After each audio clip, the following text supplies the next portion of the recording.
No, no, that. First and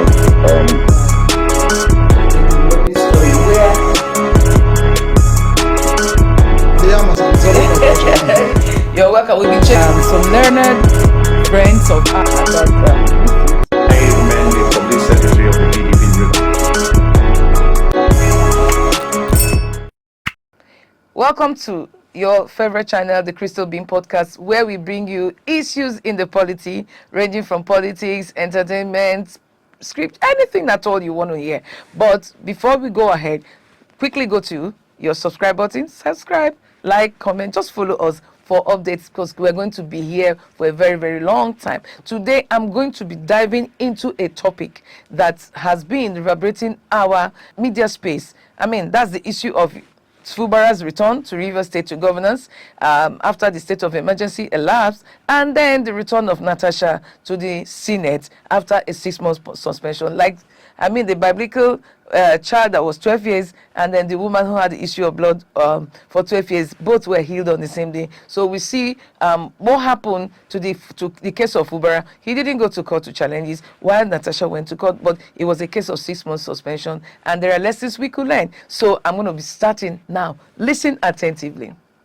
In the competitive world of Nigerian politics, a leader's strength is often tested not by smooth governance, but by political crisis. The recent situation involving Rivers State Governor Siminalayi Fubara and the ongoing struggles of Senator Natasha Akpoti-Uduaghan provide contrasting lessons in handling these challenges. Although both leaders face threats in their authority, their different reactions highlight a key choice in Nigerian politics: the legal battle versus political pragmatism. You know what I mean by political pragmatism? Well, some people say political will or political insight, So, as we continue, Governor Fubara's political journey over the past 6 months showcases his pragmatism in dealing with issues perfectly. After a serious crisis threatened the governance of Rivers State, President Bola Ahmed Tinubu, of course, declared a state of emergency. The drastic measure not only suspended democratic institutions, but also temporarily removed Governor Fubara from office alongside his deputy and the state assembly. The pressure was on the governor to fight back using every legal option, and it was enormous. Many voices, especially from the opposition, the civil society, and other interested parties, framing it as a struggle for the true federalism and constitutional order. Yeah, they supported the call. However, a legal battle would have pulled Fubara into an unending cycle. You know what I mean?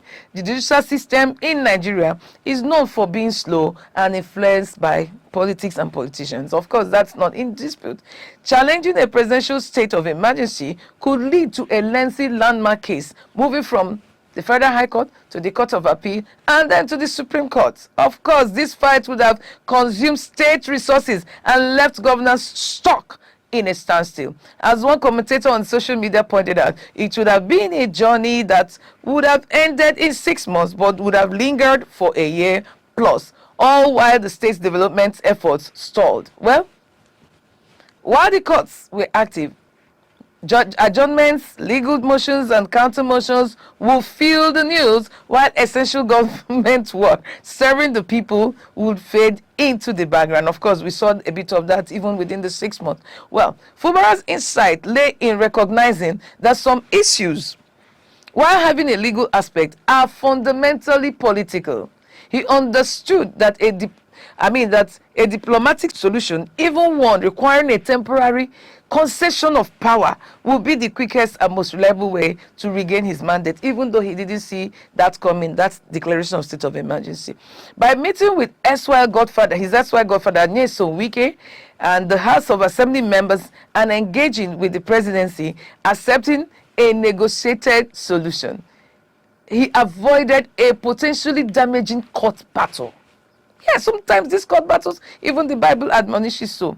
This decision was a strategic retreat, temporarily giving up power for a lasting victory, his governorship, and the chance to continue his work. His reinstatement after the emergency rule ended, validated his careful approach. In stark contrast is Senator Natasha Apoti Uduaghan's experience.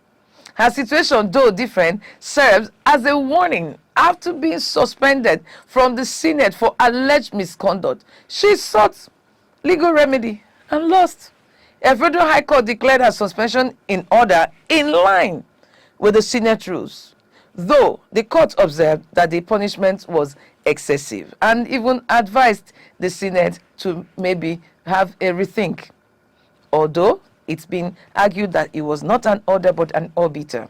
However, what followed revealed that political power can often override judicial decisions. Yeah, the Senate, citing a pending appeal on legislative norms, had denied her access to resume duties for which she was elected, but has finally reinstated her, even though it was not without some controversy back and forth. The lessons from these two cases are clear. Fubara's approach to crisis management, while politically risky, focuses on quick resolutions and maintaining governance. It acknowledges that in a politically charged atmosphere, seeking a political solution for a political issue is often more effective. Senator Natasha Apoti Uduaghan's experience illustrates the limits of a solely legal strategy. It reveals the harsh truth that political solutions are often easier than legal tussles that may last a longer time and without real justice in the end. Ultimately, a politician's true measure lies not just in their ability to fight for their position, but in their wisdom to choose the right battles. Governor Fubara's return to the leadership of Rivers State exemplifies the impact of this wisdom. It serves as a reminder to leaders and their constituents: do not let media hype and opposition outcry entrap you in a losing battle. In the complex political landscape of Nigeria, pragmatism is not a weakness. It is the most effective strategy for survival and success. Here I'm going to end this episode, and I'm sure you must have learned something from it to also advise some of the people in leadership. Help us to share this so that those in leadership will begin to see this, and that sometimes you need to settle for peace other than unending legal tussles. Thank you as we continue to bring you more insights in the political landscape. God bless you. Bye.